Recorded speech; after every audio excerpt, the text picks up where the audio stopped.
क्या आप जानते हैं कि अंग्रेजों भारत छोड़ो का नारा देने वाला शख्स एक मुसलमान था। मुंबई में पैदा होने वाले यूसुफ मेहर अली ने ही 1942 में सबसे पहले इस नारे का प्रयोग किया। साइमन गो बैक का नारा भी यूसुफ मेहर अली ने दिया था। मुसलमानों ने भारत की आजादी में बड़ी ही क्रांतिकारी भूमिका निभाई। असहयोग आंदोलन की शुरुआत मुसलमानों ने ही की थी। 1920 में खिलाफत आंदोलन के दौरान मोहम्मद अली जौहर और मौलाना अबुल कलाम आजाद ने सबसे पहले अंग्रेजी प्रोडक्ट का बहिष्कार करने की रणनीति बनाई, जिसके बाद ये आंदोलन पूरे देश में फैल गया। असहयोग आंदोलन में मुसलमानों ने बढ़ चढ़ कर हिस्सा लिया। भारत के सबसे बड़े शुगर व्यापारी हाजी सबू सिद्दीक ने अपनी शुगर फैक्ट्री पूरी तरह से बंद कर दी।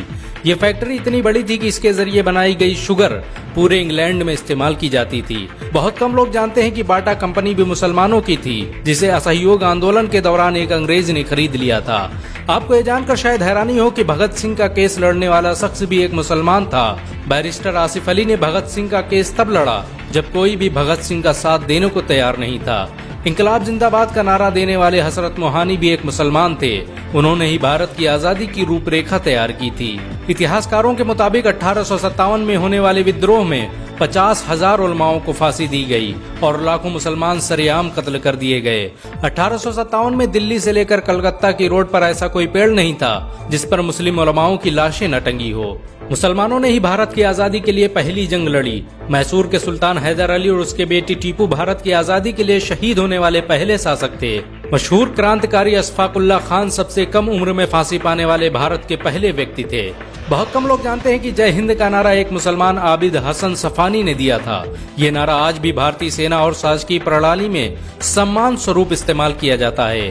तिरंगे का निर्माण करने वाली सुरैया तैयब जी भी एक मुसलमान थी। उन्होंने ही भारत के राष्ट्रीय ध्वज को वर्तमान रूप दिया था। कानपुर में पैदा होने वाले अजीमुल्लाह खान ने ही मादरे वतन भारत की जय का नारा दिया था, जिसमें बाद में कुछ सांप्रदायिक लोगों ने माता शब्द को जोड़ दिया।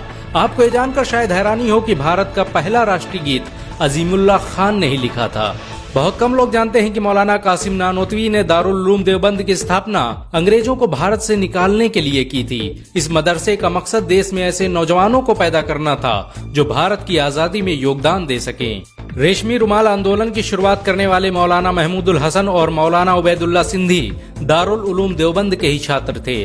मौलाना उबैदुल्ला सिंधी ने सुभाष चंद्र बोस के साथ मिलकर भारत की पहली अस्थायी सरकार की स्थापना की थी और वह भारत के पहले गृह मंत्री भी थे। आपको ये जानकर शायद हैरानी हो कि मौलाना महमूदुल हसन ने ही 1920 में गांधी को महात्मा का लक़ब दिया था।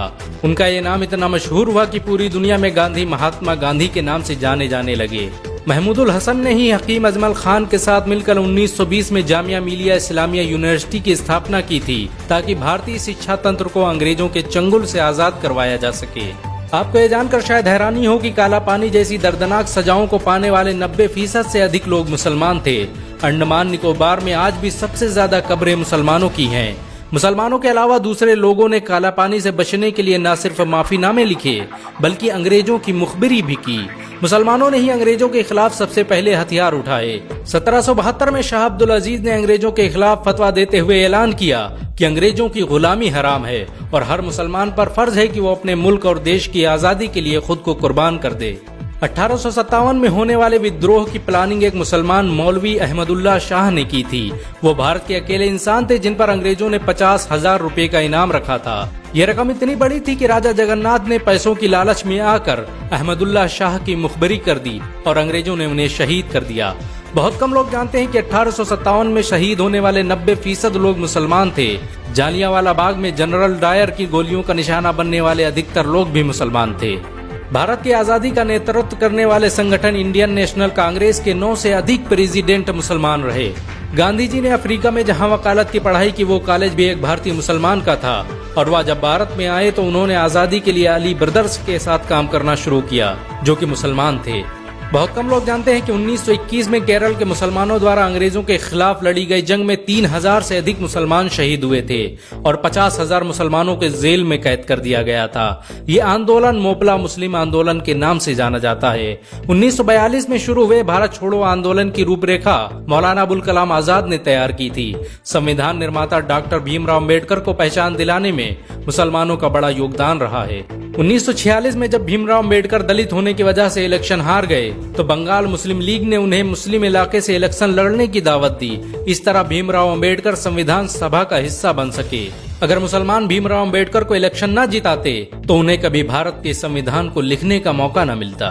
भारत की आजादी के लिए सबसे ज्यादा लेख, शायरी, गीत और किताबें मुसलमानों ने ही लिखी। अल्लामा इकबाल के जरिए लिखा गया सारे जहां से अच्छा आज पूरे भारत में गाया जाता है। आपको ये जानकर शायद हैरानी होगी कि देश के लिए शहीद होने वाला पहला पत्रकार मौलाना मीर बाकर एक मुसलमान था। भारत की आजादी के लिए मुस्लिम राजाओं और महाराजाओं ने अपने खजाने खोल दिए। कोलकाता के हाजी उस्मान सईद ने अपना सब कुछ भारत की आजादी के लिए कुर्बान कर दिया।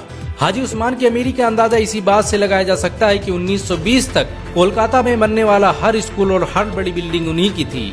कोलकाता के पहले सुपर स्टोर कैश बाजार की बुनियाद हाजी सईद ने ही रखी थी, लेकिन बाद में उन्होंने अपनी सारी दौलत देश को दान कर दी और खुद एक किराए के घर में रहने लगे।